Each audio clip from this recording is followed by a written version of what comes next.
barely eating something. What's happening with him? Sometimes he would keep hitting himself very hard, very severely, destroying things around him, try to shock himself several times, try to feed him, he doesn't want to eat. We do not know what to do. And the only thing we did again and again and again, that issue of Massu Shaitan, is touched by jinn. So the dad said, I start reading Quran for him, take him to another sheikh, another imam, read Quran for him, pay a lot of money for our son to be cured. Nothing. It's getting worse and worse and worse. So we decided to come to you after that recommendation we had from that friend of yours. And I said, tomorrow morning, I cannot do anything for him tonight. Tomorrow morning, you take him to ER, the emergency room. Don't even have an appointment. Don't ask for a psychiatrist to see him. To me, the symptoms would tell me directly there is a psychotic case. There is someone who is of severe depression. First impression you would have as a professional in the field. You see many clients and stuff. So take him, if not tonight, if you can make it tonight, it was already 8:30 evening time. If you want to take him tonight, this would be great. This would be the greatest. If not, tomorrow morning, early morning, emergency room, have him admitted there, let someone see him. They would give him some medication in order to calm him down, in order to deal with those very obvious symptoms, and then he can have another appointment with another psychiatrist, psychologist, psychotherapist, see what is going on, bring me that medical report, and I can deal with him later. But in that stage, in that case, I cannot do anything with him. I have to be honest, and I have my limits, and I cannot deal with a situation like this. If it needs a psychiatrist to deal with, it has to be a psychiatrist to deal with. And then take some medication, and some of you, if not all of you, many cases you're aware of what I said. No, you have to go and deal with a psychiatrist in order to find out what is the right diagnosis with you. If you need some drugs to help you, that's fine, and then we can start that psychotherapy sessions, and we can do. They went to emergency room the following day. Some drugs was prescribed to him, calm him down, deal with insomnia, and so on and so forth. And they called me. I said, call me the same day. And they did. I said, okay, let him take the medication for a week, and then you can see what's going on, what's happening. Took the medication for a week, and they kept, I told his brother, email me what is going on to see how serious the issues are, if there is any improvement, if there is, and I received from him mainly, there is a lot of improvement, he can sleep now, the drugs help him to calm down, and so on and so on. I said, okay, I'll see him a week from that time I saw him. I saw him the following week, we were able to communicate, we were able to speak, we were able to find out, what is going on and what's happening. And the most amazing part, that wonderful man, while he was communicating with me, I told him, I'm willing to help you, I'm willing to do this for you, and so on and so forth. He said, no. I said, why not? Your dad brought you in here, you in here, and he's your brother, helped me. And he said right away on my face, you are a kafir. He said it in Arabic, you are a disbeliever. I said, well, what disbeliever would do for you, so you're afraid to deal with? I said, they won't do anything for Muslims. They don't help Muslims.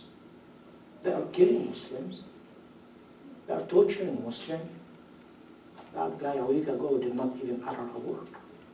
And now he has that evaluation for me as a kafir, and I cannot help.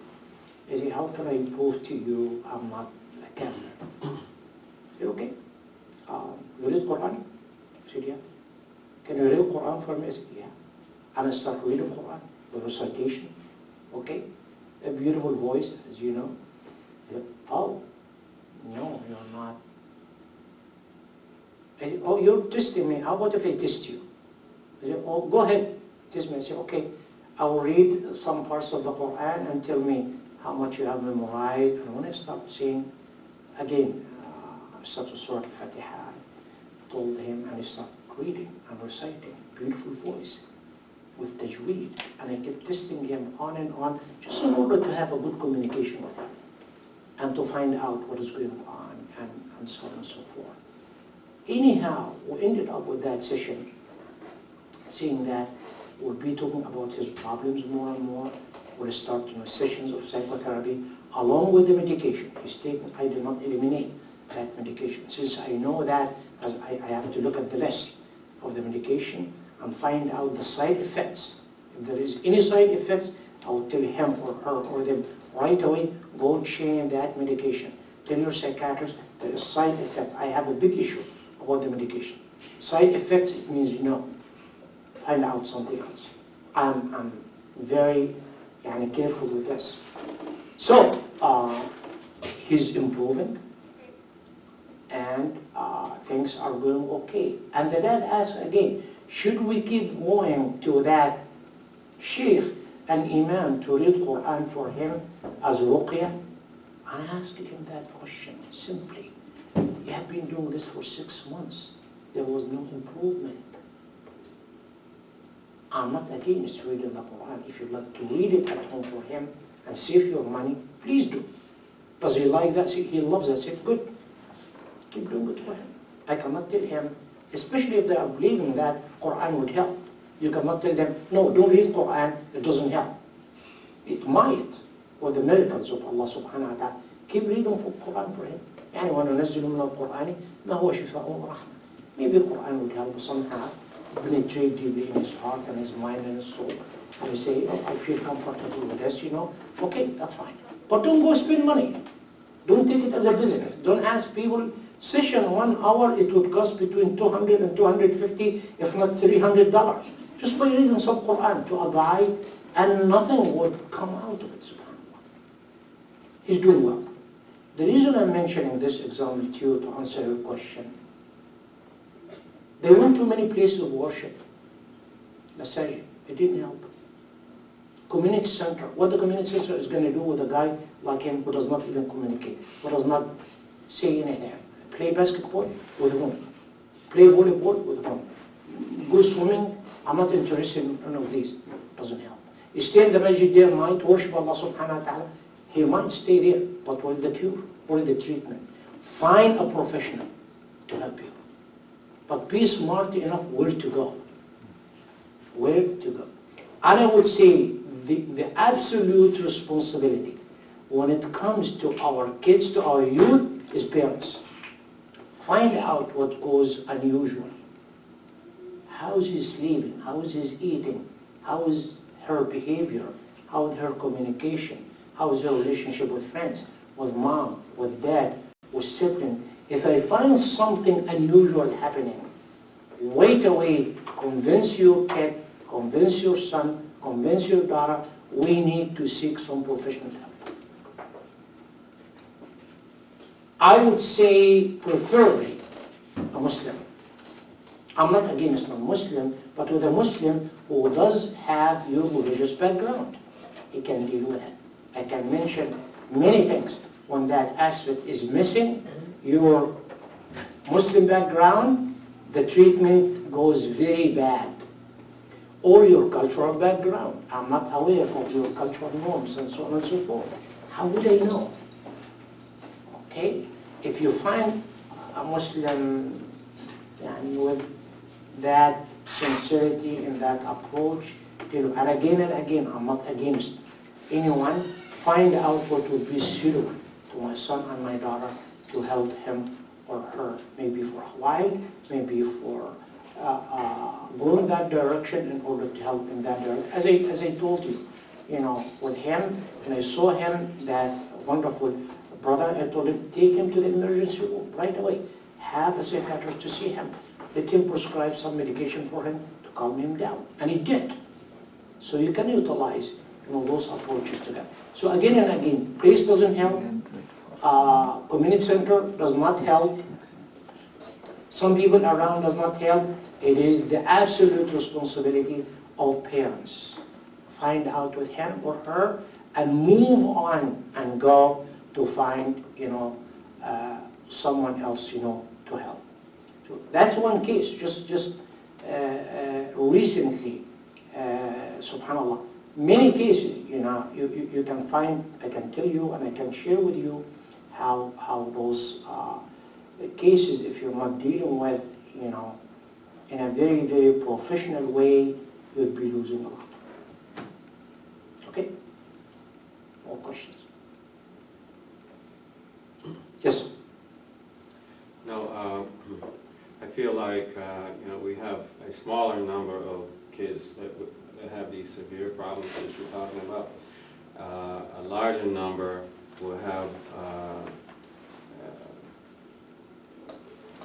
issues like anxiety and mild to severe depression, sometimes not even being treated or talked about. They come to school every day and they sit there.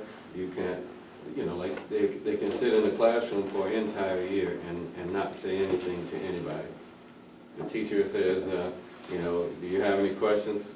You barely get a head shake. Do you need any help with this? Why are you late? This one guy comes late every day. His parents know about it. I told him so many times. I said, why do you come late? I don't know. That kind of thing, So I think,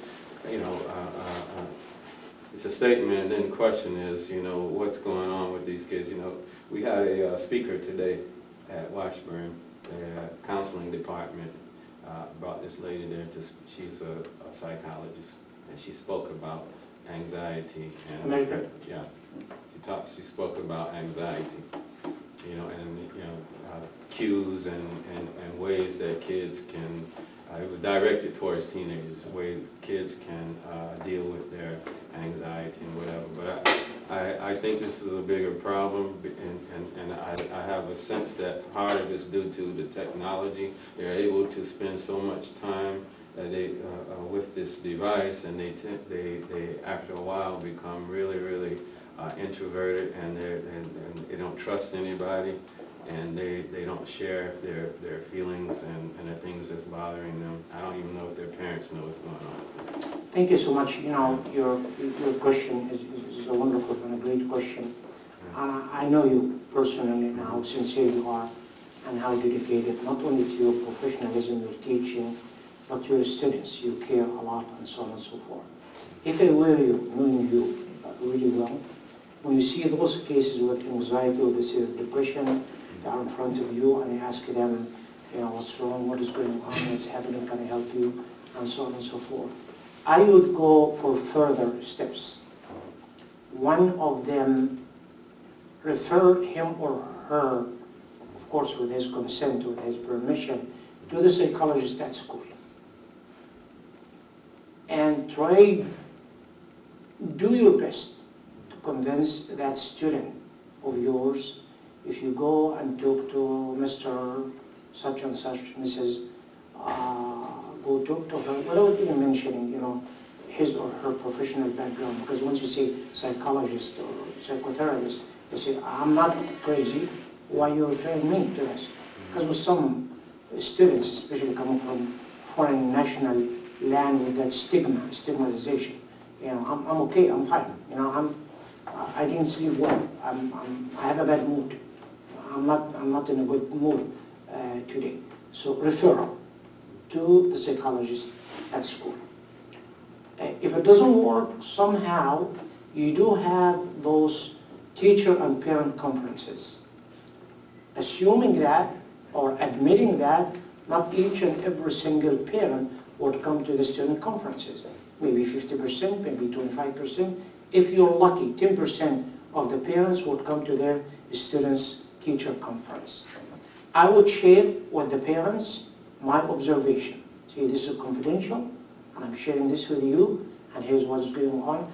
I do care about your son or your daughter academically, as well as well-being. Here's what I have noticed. Have you noticed any kind of things, of those things? Have you observed those things?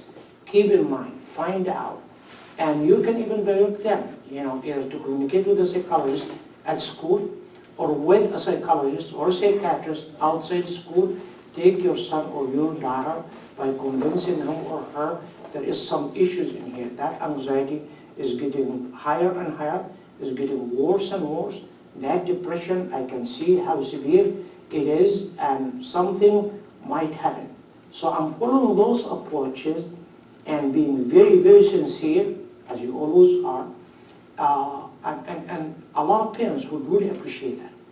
It will be an opening eyes to some parents who do not really realize such a thing happening. And when the son or daughter or kids come home, if they see their dad, if they are lucky, see them once a week, it is just hi-bye, thanks. But once you raise those concerns to parents, say, oh yeah, I should be watching carefully. I should be observing more and more. I should be talking to my children. You can even share with them how you communicate with them, how you convince them, how you do care about them. Here's what should be done in order for you to be accelerating academically, or to be in a well-being, students, not to suffer from anything, especially that critical age. We're talking about high school students, teenagers. Age-wise is now from what to what? 14 to 18. 14 to 18, very critical. Physiologically, biologically, mentally, psychologically, emotionally, in relationship, everything around. It's a huge conflict. Even though some of them would be, some issues were not really aware of or were not paying enough attention. If some of his classmates would ask him, do you have a girlfriend? Or you have a boyfriend? And if the answer is no, it's a huge issue for them. It's the conformity, and it's the peer pressure. How you're doing your homework, how you're doing in school work, how you're doing in relationship with dad and mom, with your parents. Are they okay? Are they in a good relationship? Are they divorced? How is your relationship with your siblings? How is in general in the society? Is there any drug issues? Is there any pressure? Is there any sexual assault? You're dealing with many issues, many problems, many challenges. And if parents are not aware of this, and I am willing as a teacher to share with them my concerns, this would help a lot. Some teachers would be there, I'm here for the subject matter, teaching, bye, I'm done. I'm done. This is what I'm paid for. I don't care about what is going on. I have enough. I have a family, I have children. Okay? But for you, I know you really well, and I know how sincere you are, and I know how considerate you are. If you can take this approach, though it is too much to do. Like I remember you yourself, when you're telling me, Dr. Hamdy, take care of yourself. Slow down. You're handling a lot of things, and I really, really appreciate it. I'm telling you the same thing. If you have the time, if you have the energy, if you have the gut, if you have that, and I'm sure you have all of the above, so please help. That's the only way. No one would come from another planet to tell us that, yeah, we have to deal with that situation. Without social media issue now, how much of pressure, how much of negative impact on them, how much of, last time we were talking about the teenager problems and family issues and so on and so forth. It's a very serious matter. And here we're talking about the future of this country. Those kids, once they finish high school diploma, they go to the college and university, work as hard as they can, finish their education, looking for a spouse, getting married, having children, looking for a job, hunt for a job, work as hard as they can, work as much as they can in order to be accelerated, in order to be promoted, in order to prove themselves. Challenges. It's a lot to do. But with that support, family, family, family. Teachers at school with that sincerity like you, it would help a lot. Masjid, no doubt, in order to connect that triangle. The home, the school, and the masjid. And subhanAllah, as I mentioned before, the three of them in the Arabic word start with the word, with the letter Mim. Mim for masjid, Mim for madrasa, Mim for manzil. Mim. in English, no. It's mosque is M, but school it's S. And there is another word start with M.